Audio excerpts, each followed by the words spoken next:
I know Arc Raiders is getting a lot of hype and a lot of love right now, and honestly, it's really, really well deserved. And I really don't have a lot of bad things to say about the game. But in this video, I want to talk about how Arc Raiders has seamlessly incorporated PvE into their PvP game. This is something that I haven't really seen somebody do kind of a deep dive into, and why it works, as to why it works so well, and what are some of the redeeming qualities of it versus, what hasn't worked in the past. And I feel like it needs to be talked about because it is the core element that makes this game so entertaining. It genuinely is. I think the fear factor that comes from having these, bots looming around your head, literally looming over your head, while you still have to interact with the environment and interact with other players. I think that they've done this in an incredible manner. I just want to talk about this a little bit because I feel like this is an idea that kind of isn't really getting the recognition that it deserves. And first, I kind of want to talk about the quality of the PvE experience. In Arc Raiders, there's a ton of things that are going on in the game right now, and I'm sure that they're going to add a lot of things in the future. But currently, there are like 5 major events that happen in game right now that you can experience in the servers on different parts of the maps. They're electromagnetic storms, which shoot down lightning and chaos throughout the entire server. There's the Queen event where there's a Harvester event actually, where there's the Queen and there's an in-game puzzle that gives you enormous rewards, rewards that you won't find like anywhere else on the map, which is insane. It's incredible. And then there's, the Queen boss battle simultaneously while having this Harvester event rewards. Then there's the brand new Matriarch event where you have to fight another boss that has even harder armor and shell and more components to their combat kit that are just insane. Then there are night raids where loot is doubled and XP is doubled, and the terror and fright is also doubled. How hard it is to fight the bots, how dangerous the situations are that you get yourself into. They're just, it's doubled. It's insane. It's incredible. So all of these events are all happening almost simultaneously around the map. There will be a night raid here, Harvester event there, Matriarch event on another map. You have all of these options, and you can also at the same time choose to play on a normal mode, play with normal difficulty, play with normal bot difficulty, no external issues or challenges. And you can just do things like finish your quest or, run into people looking for items, whatever your operative is, or whatever your objective is. There are all of these things that you can do simultaneously, which all attribute enormously to the PvE experience, the player versus environment experience. Having so many factors like this available, it makes it incredibly fun and incredibly stimulating, and it makes for enormous adventures, even in the short, time span that you're allotted when you play the game. It's kind of wild, and I haven't even dove very seriously into what all of those different PvE experiences, bring about, but just knowing that those are available and those are some interactions that you could go have with other players, against other players, your choice. It's just a 10. And I think that this game has touched on the PvE experience a lot, and it's paid a lot of attention to the PvE experience because it sets the tone for how much someone's going to struggle in that match, and it sets the tone for how the level of intensity. Harder bots makes for sometimes you have to team up with potential enemies to clear the bots out. Maybe you could come to a truce. When there's that level of intensity, that overarching fear, it kind of drives different experiences throughout the game. And I think that's something that people want to overlook because it's an extraction shooter, because it's a multiplayer game. People never want to give, these sorts of game types the love and recognition that they deserve for some serious feats, some serious attributes, having some seriously high tier level bosses. But people really don't want to give games like this that sort of recognition. And if you have played this game and you have fought the Matriarch boss, or you have fought the Queen, or you have tried to do the Harvester event, or you have tried to fight a Bastion or on Night Raid or the Rocketeers, you know that these are genuine Souls-like level bosses in the game. Like, this would be a challenge for Let Me Solo. Fighting the Matriarch Queen alone is a feat that rarely has been done. Out of the millions of hours of playtime, or hours of, millions of hours of millions of people that have played the game, off the top of my head, I can't even name one person that has done it. Obviously, there are a handful of people that have soloed the Queen, maybe even by now soloed the Matriarch, but it's like only a handful. That is the tremendous level of difficulty that this game is operating at. It takes a number of people chipping away at something like the Queen or the Matriarch in game to actually achieve beating that boss. Like, it's incredible, genuinely. So looking at the quality of the PvE experience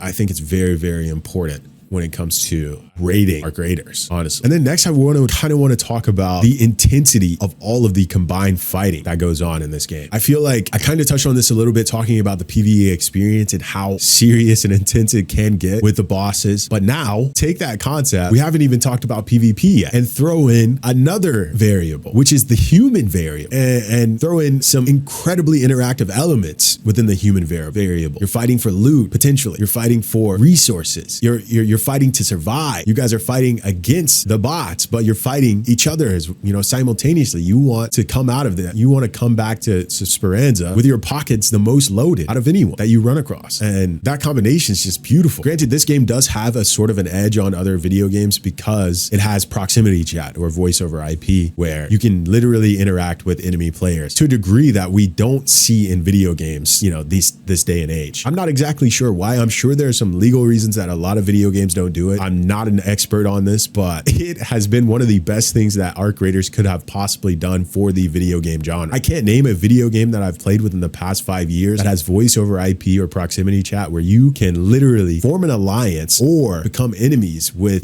someone that you loaded into the server with that has completely different objectives, but you guys are kind of competing for things. You're competing for loot, you're competing for goods, you're competing, to make it to the extraction point. Like throwing in all of the potential, fighting and chaos from PvP with the PvE experience. This is the reason that Arc Raiders is getting so much love right now. And if you haven't been a part of it, or you haven't really experienced it, but maybe you've watched it, you kind of get that feeling of being back in like the good old DayZ times where people were kind of just, Summon 1G was kind of popular and these people were playing video games that, you interacted with other people through voice over IP, random people that you ran across. And, there were just stories that people had to tell. Even people could be lying, people could be making something up. They could be bandits, they could be good guys. Like the sense of the unknown is just so alluring. And that game has this.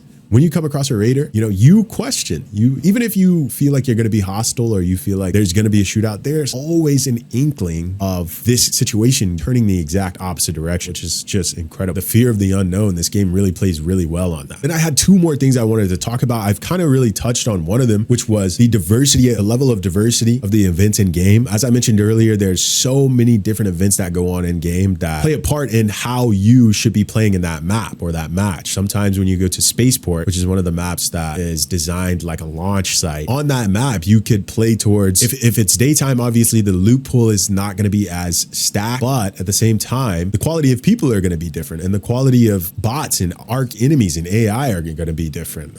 Typically the top side, which is, it's funny that it works like this, but typically the top side in daytime, you have higher odds of running into nicer players. You have higher odds of meeting friendlier people in the daytime, as opposed to the night raids where there's more money to be made and the loot is more lucrative. You typically run into more bandits during the nighttime. And it's pretty funny how there's no set spoken rule as to why you run into friendlier people during the daytime and meaner and bandits, more vigilante people during the nighttime. But it's kind of an unspoken rule where the greedier people are going to want to get the bigger spoils and you're going to run into more. It's funny how even in game it plays out where you're going to run into like more dangerous people at night, which is true for real life. It's true for real life. Typically people that hang out during the nighttime are not going to be the nicest, friendliest people. They're not going to want to run into people. Like, it's just interesting how that plays out. You meet somebody in the daytime, the coffee shop's open, Spaceport's open, you could potentially make a friend. But if you run into the same people around the same area in the nighttime, it's just like, it's a completely different vibe. So the diversity of the events in this game, they play a tune that video games have really not seen in a very long time. And something weird about this game is I really, really seriously want to label it an MMORPG. I really want to. And I know it's an extraction shooter and I am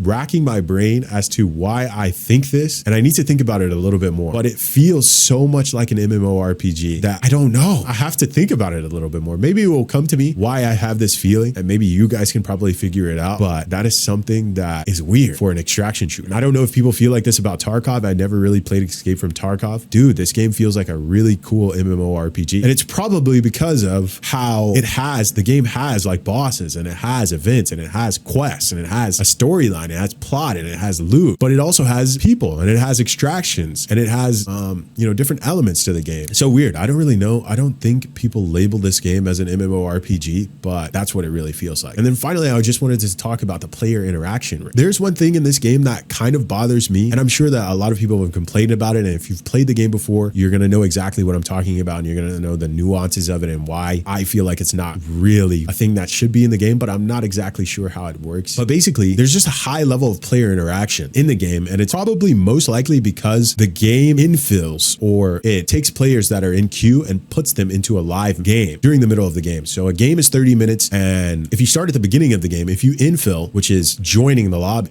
queuing up for a game and then joining the game lobby and playing on the map, if you infill at the absolute beginning of the game, you'll see that you have 30 minutes. You have 30 minutes to get all of the loot you can, defeat all of the arc enemies, fight PvP, whatever it is. You'll see that you have 30 minutes to do that. But there are times, and honestly it's often, where you will infill during mid game. So you'll infill and you're 5 minutes late to the raid. So there's only 25 minutes for you to do something, or there's only 20 minutes for you to do something, or there's only 15 minutes for you to do something, which means people have already infilled into that server and they have all of the loot from all of the buildings. They have positionings in buildings. You know, you guys aren't all running to the middle like a cornucopia from Hunger Games at the same time. You have kind of been placed into the middle of someone's live match, but I'm pretty sure they do this to maintain player interaction rate. So my hypothesis and my thesis is that what they do is when a certain number of players die, either to arc enemies or to other enemies in the game, they infill another squad. So it's like kind of like sending reinforcements to the top side. But sometimes, you know, if you come in on the back end of that and your objective was to loot, if you come in and there are only 18 minutes left, that means enemies that came in before you have had 12 additional minutes to loot all of the surrounding buildings. So you're really not going to get much out of it besides PvPing or waiting for people to come extract and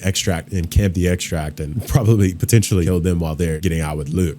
But I guess I'm putting this together in my head as I'm saying it. But yeah, I guess this is one of the reasons that there's such a high player interaction rate in the game, which I think is, it's honestly impressive, but it kind of does suck. And this is kind of what I was hinting at, what I don't like about it earlier, is if you're on the back end of it and you had different objectives, you're kind of forced to go search out those people that have been killing everyone, you know, or search out what has been killing everybody on the top side, because there's not going to be really loot. There's not going to be much loot for you. People are going to have positions in buildings, so it's going to be more dangerous for you to just run into a building as opposed to you being one of the first people to spawn into the game and you go take the spoils, take the positioning. So being on the back end of that is a little bit rough, but it definitely is something that steps up the player interaction rate. I don't know if other extraction shooters do this, but it's been pretty interesting. But I say all of this to say that I'm genuinely impressed with how Arc Raiders has been as an experience. Genuinely, very, very impressed. It kind of takes me back to the days where I played, or I watched DayZ games, but I also played games like Infestation Survivor Stories or Warzy, where, you know, you had similar experiences like this. It kind of takes me back to those days of old fun games. And honestly, for people that have never experienced games like this, I think that this is a great intro. Like if you never played DayZ, you never played Arma, you didn't play those games, this is like a really, really, really good game experience for people that like community games. This is a communal game. So I just want to give a little bit of a shout out to them for really nailing those 5 aspects of the game, seamlessly incorporating PvE into their PvP game,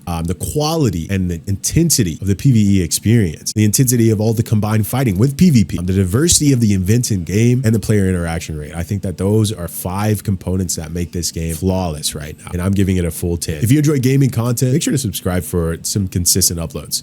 I really appreciate it. Much love, goats, and thanks for joining me in the dojo.